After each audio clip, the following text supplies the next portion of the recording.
Viernes, 31 de mayo de 2024. Materia familiar.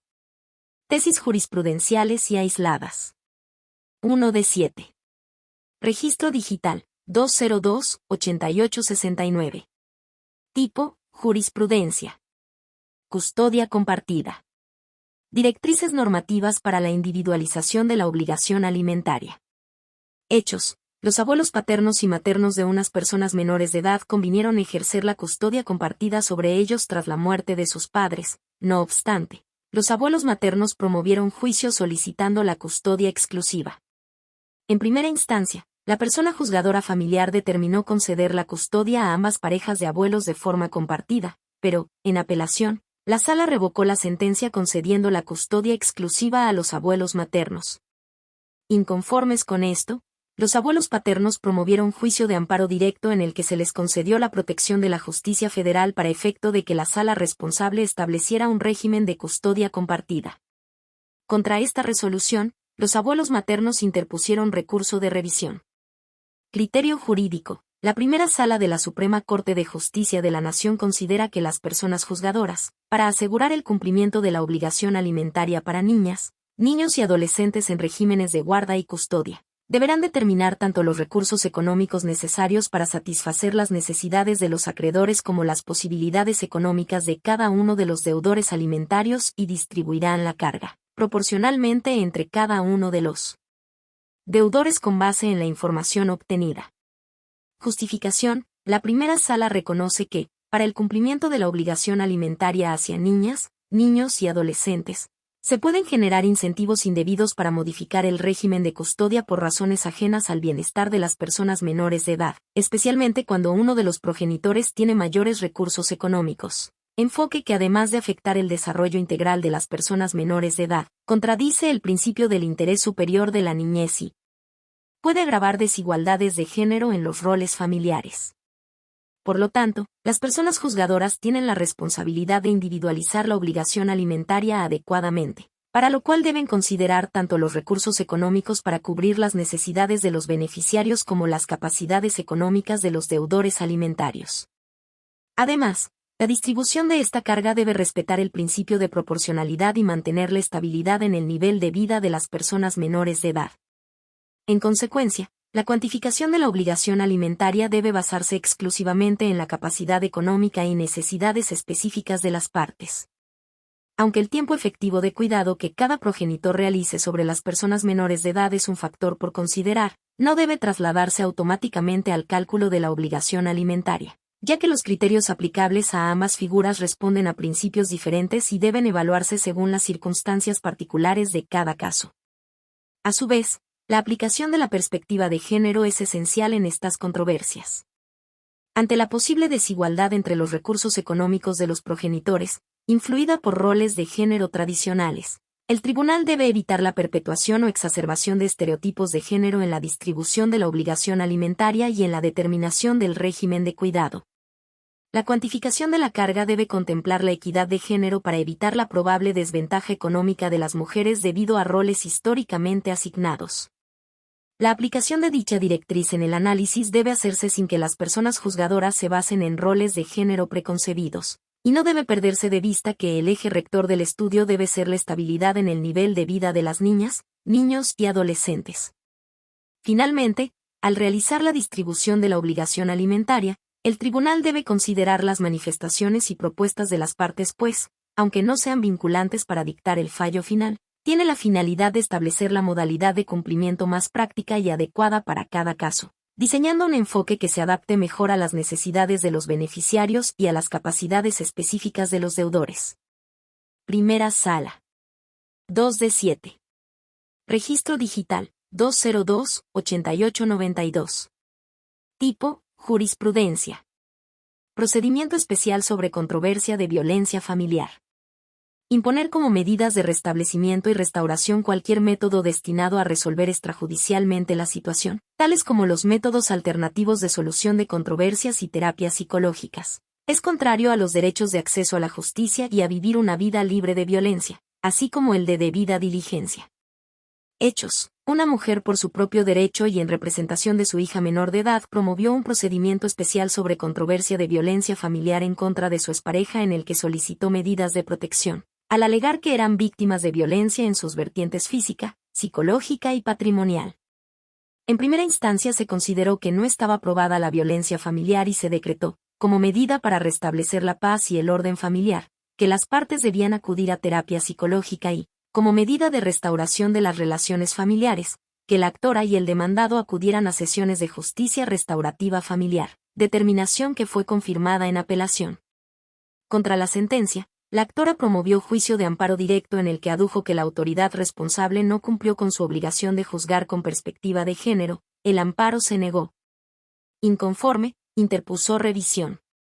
Criterio jurídico. La primera sala de la Suprema Corte de Justicia de la Nación considera que, dentro de un juicio en el que se alega violencia familiar, imponer a las partes acudir a cualquier método destinado a resolver extrajudicialmente la situación, tales como los métodos alternativos de solución de controversias y terapias psicológicas, resulta contrario al derecho de acceso a la justicia y a vivir una vida libre de violencia, así como el de debida diligencia. Justificación. Ante las desiguales condiciones de poder entre hombres y mujeres, cualquier método orientado a resolver extrajudicialmente casos de violencia contra las mujeres, únicamente las perjudica por encontrarse en una situación de desventaja y desigualdad frente al agresor o posible agresor, obstaculizando su derecho de acceder a la justicia, en específico, a acceder y obtener una eventual sanción del agresor y reparación del daño, y a su derecho a vivir libre de violencia, así como resultan contrarias al deber de debida diligencia de los órganos jurisdiccionales en casos de violencia. Además de no llevar a ningún fin práctico, aumenta el riesgo físico y emocional de las mujeres, pues quienes organizan o supervisan dichos métodos podrían no estar familiarizados con los métodos de amenaza y control psicológicos que los maltratadores utilizan y, al obligar a la víctima a convivir con el posible agresor, puede dar lugar a nuevas violaciones de sus derechos. Por otro lado, dichas medidas parten de un estigma y presión social para mantener unidas a las familias, así como de la actitud por parte de las autoridades de minimizar los actos de violencia familiar por considerarlo como un asunto privado, buscando además disuadir a la víctima de continuar con el procedimiento mediante la reconciliación de la mujer con su agresor. Aunado a ello, la imposición de estas medidas resulta frontalmente contraria al deber de debida diligencia en casos de violencia, conforme al cual el órgano jurisdiccional debe prevenir la violencia y proteger a las personas que sufren sus consecuencias, por lo que, al dictar medidas de protección, debe buscar resguardar a las posibles víctimas de sufrir nuevas violencias y hacer efectivo su derecho a denunciar los actos que se han cometido en su contra. Por ello, si se imponen medidas que exponen y obligan a la víctima a convivir con su posible agresor, como lo es acudir a sesiones de justicia restaurativa que constituye un método alternativo de solución de controversias y a terapia psicológica en lugar de buscar protegerla de nuevas violencias, se propicia que el posible agresor hostigue, amenace, intimide o dañe a la víctima, riesgo que se acrecenta si dichas medidas derivan de un procedimiento instaurado en su contra, lo que podría ocasionar venganza o actos de represalia. Primera Sala. 3 de 7. Registro Digital, 202-8893. Tipo, jurisprudencia. Procedimientos de guarda y custodia. Para resolverlos conforme al interés superior de la niñez, no es obstáculo que la legislación omita determinadas modalidades. Hechos. Los abuelos paternos y maternos de unas personas menores de edad convinieron ejercer la custodia compartida sobre ellos tras la muerte de sus padres. No obstante, los abuelos maternos promovieron juicio solicitando la custodia exclusiva. En primera instancia, la persona juzgadora familiar determinó conceder la custodia a ambas parejas de abuelos de forma compartida, pero, en apelación, la sala revocó la sentencia concediendo la custodia exclusiva a los abuelos maternos. Inconformes con esto, los abuelos paternos promovieron juicio de amparo directo en el que se les concedió la protección de la justicia federal para efecto de que la sala responsable estableciera un régimen de custodia compartida. Contra esta resolución, los abuelos maternos interpusieron recurso de revisión. Criterio jurídico. La primera sala de la Suprema Corte de Justicia de la Nación considera que, al momento de establecer el régimen de custodia, la autoridad jurisdiccional deberá atender exclusivamente al interés superior de la niñez en el caso concreto, sin que sea obstáculo que la legislación aplicable no prevea de forma expresa todas las posibles modalidades de custodia. Asimismo, deberá evitar la aplicación de cualquier presunción abstracta sobre la idoneidad o incompatibilidad de una modalidad determinada de custodia. Justificación. El interés superior de la niñez es el eje rector para determinar cómo debe operar la institución de guarda y custodia. Por ello no es dable argumentar que determinado régimen de custodia, ya sea en su modalidad compartida o exclusiva, resulta prima facie incompatible con los derechos humanos, pues generaría una presunción absoluta en favor de determinado régimen, obligando a la persona juzgadora a resolver conforme a dicha presunción, liberándola del deber de ponderar las circunstancias específicas del caso y resolver conforme al interés superior de la niñez. Por tanto, las autoridades jurisdiccionales velarán por la implementación de manera efectiva del concepto de responsabilidad parental como un cambio de paradigma que marca la transición desde un modelo de patria potestad centrado en los derechos de las personas adultas hacia un enfoque que prioriza el interés de las personas menores de edad. En consecuencia, los tribunales deberán incorporar las siguientes directrices para garantizar la plena satisfacción de los derechos humanos de niñas, niños y adolescentes en procedimientos relacionados con la responsabilidad parental, especialmente en lo referente a la custodia, las cuales se destacan de forma enunciativa.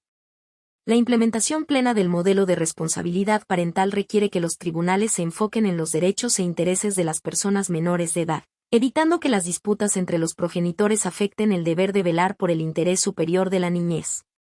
Esta obligación es independiente de la naturaleza del juicio o la instancia, exigiendo a los tribunales corregir desviaciones de estos principios de manera inmediata, sin importar cómo los progenitores planteen la disputa. Los tribunales deben utilizar todas las herramientas disponibles, incluyendo la participación directa de las personas menores de edad en los procedimientos, así como mecanismos de representación coadyuvante y en suplencia cuando sea necesario. El criterio determinante para la custodia debe ser el que garantice el máximo bienestar de las personas menores de edad, sin recurrir a estereotipos relacionados con el género, edad, condición socioeconómica u otras circunstancias, eliminando toda noción preconcebida sobre la idoneidad de un modelo de custodia, asegurando que los tribunales evalúen las circunstancias específicas de cada caso. Además, debe resaltarse que la coparentalidad se concibe como un derecho de las personas menores de edad a convivir y ser cuidados por ambos progenitores, destacando la importancia de crear una estructura que fomente la participación continua y significativa de los padres en la crianza, libre de estereotipos y considerando las capacidades individuales de cada responsable. Primera Sala. 4 de 7. Registro digital, 202-8898. Tipo, jurisprudencia. Principios de responsabilidad parental. Su aplicación en los procedimientos jurisdiccionales de guarda y custodia. Hechos. Los abuelos paternos y maternos de unas personas menores de edad convinieron ejercer la custodia compartida sobre ellos tras la muerte de sus padres. No obstante, los abuelos maternos promovieron juicio solicitando la custodia exclusiva. En primera instancia, la persona juzgadora familiar determinó conceder la custodia a ambas parejas de abuelos de forma compartida, pero, en apelación, la sala revocó la sentencia concediendo la custodia exclusiva a los abuelos maternos. Inconformes con esto, los abuelos paternos promovieron juicio de amparo directo en el que se les concedió la protección de la justicia federal para efecto de que la sala responsable estableciera un régimen de custodia compartida. Contra esta resolución, los abuelos maternos interpusieron recurso de revisión. Criterio jurídico. La primera sala de la Suprema Corte de Justicia de la Nación considera que del concepto de responsabilidad parental en el contexto procesal se desprenden deberes específicos para las autoridades jurisdiccionales al momento de delimitar la litis. En específico, estas deben distinguir claramente los puntos de la controversia que atañen exclusivamente a los intereses de las personas adultas de aquellos relativos a los derechos e intereses de las niñas, niños y adolescentes, a quienes en todo momento deberá reconocerse plenamente la calidad de partes en el juicio. Para ello, la autoridad jurisdiccional deberá implementar simultáneamente todos los mecanismos de protección especializados a su alcance. Justificación. El principio del interés superior de la niñez guía la interpretación y aplicación de la ley, lo que se traduce en la obligación de realizar un examen detallado sobre la necesidad y proporcionalidad de las medidas adoptadas por los órganos judiciales durante la sustanciación de un procedimiento donde se ve involucrada una persona menor de edad, por lo que, además de la figura de la suplencia de la queja, la cual debe aplicarse siempre que se diluciden los intereses de este grupo. La Ley General de los Derechos de Niñas, niños y adolescentes prevé diversos mecanismos procesales para garantizar la protección de dicho principio constitucional. En ese sentido, las instituciones de participación procesal, la suplencia de la queja y la representación procesal deben ser interpretadas y aplicadas de manera conjunta y coherente, lo que asegura que los tribunales familiares mantengan un enfoque constante en las niñas, niños y adolescentes, considerándolos sujetos autónomos de derecho y protagonistas en los procedimientos que afectan sus intereses. Así, es crucial superar la visión tradicional que trata las disputas de custodia como parte de un conflicto entre los intereses de los padres, enfocándose en distinguir los aspectos puramente adultos de aquellos relacionados con la responsabilidad parental. Esta perspectiva se combina con la implementación de mecanismos procesales adecuados para asegurar el papel central de las niñas, niños y adolescentes en estos procedimientos y proteger sus derechos reconociendo su autonomía progresiva.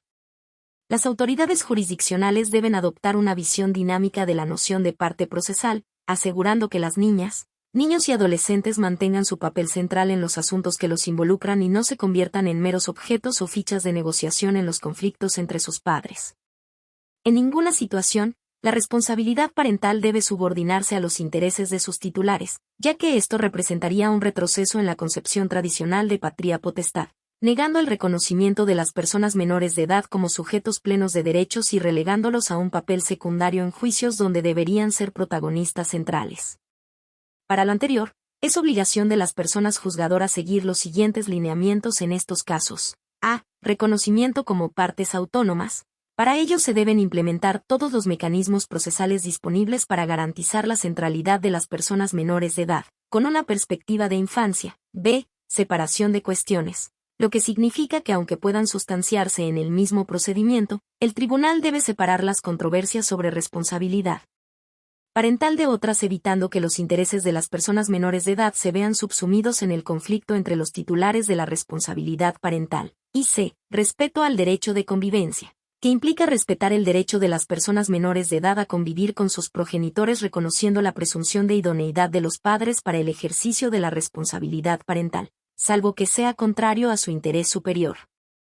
En casos de disputa sobre la custodia, la finalidad no es determinar el mejor derecho, sino identificar quienes son idóneos para el desempeño de la función considerando la modalidad óptima para el caso concreto. Primera Sala. 5 de 7. Registro digital, 202-8900. Tipo, jurisprudencia. Prueba testimonial de la víctima de violencia familiar. Su valoración debe ser conforme a la perspectiva de género. Hechos. Una mujer por su propio derecho y en representación de su hija menor de edad promovió un procedimiento especial sobre controversia de violencia familiar en contra de su expareja en el que solicitó medidas de protección, al alegar que eran víctimas de violencia en sus vertientes física, psicológica y patrimonial. En primera instancia se consideró que no estaba probada la violencia familiar y se decretó, como medida para restablecer la paz y el orden familiar, que las partes debían acudir a terapia psicológica y, como medida de restauración de las relaciones familiares, que la actora y el demandado acudieran a sesiones de justicia restaurativa familiar, determinación que fue confirmada en apelación. Contra la sentencia, la actora promovió juicio de amparo directo en el que adujo que la autoridad responsable no cumplió con su obligación de juzgar con perspectiva de género, el amparo se negó. Inconforme, interpuso revisión. Criterio jurídico. La primera sala de la Suprema Corte de Justicia de la Nación considera que cuando una persona alegue que ha sido víctima de violencia familiar, por la naturaleza propia de los actos y su realización a vista de pocos, puede dificultarse su demostración con el solo testimonio de la víctima, por lo que las personas juzgadoras deben considerar esa realidad y valorar la prueba conforme a la perspectiva de género. Justificación. Si bien es cierto que juzgar con perspectiva de género no significa que deba resolverse siempre a favor de la posible víctima, también lo es que la persona juzgadora no puede dejar de observar la realidad a la que la mayoría de las víctimas de violencia familiar se enfrentan al momento de denunciar y acreditar dicha situación. Ello, tomando en consideración que los conflictos familiares suceden en el interior de las familias, esto es, en un ámbito privado y en la intimidad de la pareja. En ese sentido, a diferencia de otro tipo de conflictos en los que pueden ser apreciados públicamente y tienen acceso a múltiples medios de prueba, en el ámbito familiar dichos medios son limitados. Por lo que, en casos de violencia familiar, las personas juzgadoras deben, sin valorar el testimonio de la víctima como plena y única prueba, atender a lo dicho por la víctima sobre la violencia que aduce sufrió y, conforme a la perspectiva de género, además, ordenar recabar de oficio los medios probatorios suficientes que consideren necesarios para visibilizar dicha situación. De igual manera, las personas juzgadoras deben evitar analizar y resolver este tipo de casos basándose en estereotipos de género, los cuales no solo afectan la aplicación e interpretación de normas, sino también la credibilidad de declaraciones, argumentos y testimonios, deslegitimándolos y cuestionando su credibilidad. Primera Sala. 6 de 7. Registro digital, 202-8902. Tipo, jurisprudencia. Responsabilidad parental. Su contenido y alcance. Hechos. Los abuelos paternos y maternos de unas personas menores de edad convinieron ejercer la custodia compartida sobre ellos tras la muerte de sus padres. No obstante, los abuelos maternos promovieron juicio solicitando la custodia exclusiva.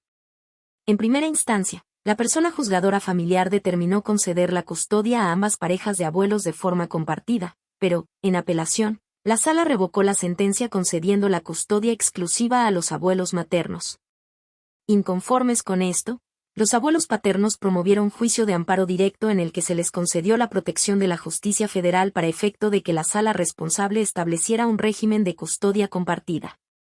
Contra esta resolución, los abuelos maternos interpusieron recurso de revisión. Criterio jurídico. La primera sala de la Suprema Corte de Justicia de la Nación considera que la responsabilidad parental es una institución en beneficio de la niñez, por lo tanto, desempeña una función de interés social dentro de nuestro sistema jurídico y no debe leerse como un derecho subjetivo de los titulares.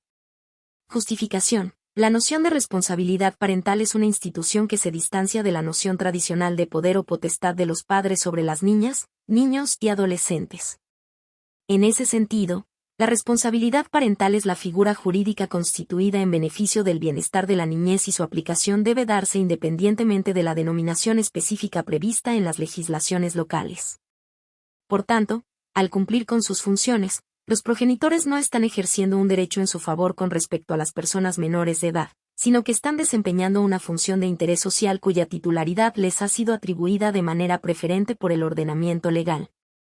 Es por ello, que las relaciones entre padres e hijos deben ser analizadas, primordialmente, bajo el contexto de los derechos de las personas menores de edad, pues la esencia y finalidad fundamental de dichas relaciones radica en la protección, garantía y potenciación de los intereses de estos últimos. Cualquier derecho o prerrogativa que las madres y los padres, o cualquier tercero a quien se le haya concedido excepcionalmente esta función, puedan tener dentro del contexto de su ejercicio, no debe concebirse como un derecho oponible frente a sus hijas o hijos, sino como un privilegio o preferencia oponible frente a terceros o al Estado. Dicho privilegio debe estar delimitado de forma precisa y coherente por dos principios, los cuales representan la base de la interpretación y aplicación de cualquier disposición jurídica relacionada con los derechos de la infancia y adolescencia. 1. La primacía del interés superior de la niñez y 2. El reconocimiento de la autonomía progresiva de su voluntad. Primera Sala. 7 de 7. Registro digital, 202-8909. Tipo, jurisprudencia. Violencia de género o familiar. Los niños, niñas y adolescentes pueden ser víctimas, aun cuando no se ejerza directamente contra ellos. Hechos. Una mujer por su propio derecho y en representación de su hija menor de edad promovió un procedimiento especial sobre controversia de violencia familiar en contra de su expareja en el que solicitó medidas de protección, al alegar que eran víctimas de violencia en sus vertientes física, psicológica y patrimonial. En primera instancia se consideró que no estaba probada la violencia familiar y se decretó, como medida para restablecer la paz y el orden familiar, que las partes debían acudir a terapia psicológica y, como medida de restauración de las relaciones familiares, que la actora y el demandado acudieran a sesiones de justicia restaurativa familiar, determinación que fue confirmada en apelación. Contra la sentencia, la actora promovió juicio de amparo directo en el que adujo que la autoridad responsable no cumplió con su obligación de juzgar con perspectiva de género, el amparo se negó. Inconforme, interpuso revisión. Criterio jurídico. La primera sala de la Suprema Corte de Justicia de la Nación considera que los niños, niñas y adolescentes pueden ser víctimas de violencia de género o familiar, sin que sea necesario que se ejerza directamente en contra de ellos. Justificación. Las acciones de las personas adultas que conviven en un mismo núcleo familiar tienen una influencia primordial en el crecimiento de los infantes. De ahí que, cuando se ejerce violencia de género en el hogar, las personas menores de edad sufren afectaciones en sus propias visiones sobre el género y demuestran normalización de la violencia o, bien, una indefensión aprendida, afectaciones que además de perjudicarlas en su desarrollo, constituyen un elemento central en la perpetuación de la violencia de género como fenómeno social. Primera sala.